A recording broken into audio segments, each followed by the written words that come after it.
আমি শুভেন্দু অধিকারী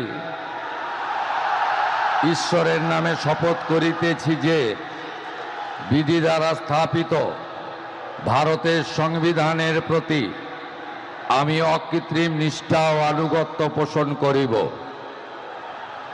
আমি ভারতের সার্বভৌমত্ব ও অখণ্ডতা রক্ষা করিব।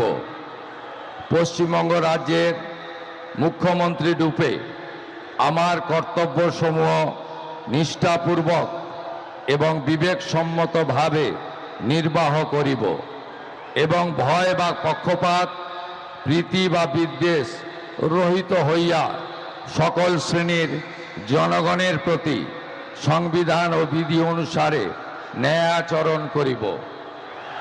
আমি শুভেন্দু অধিকারী ঈশ্বরের নামে শপথ করিতেছি যে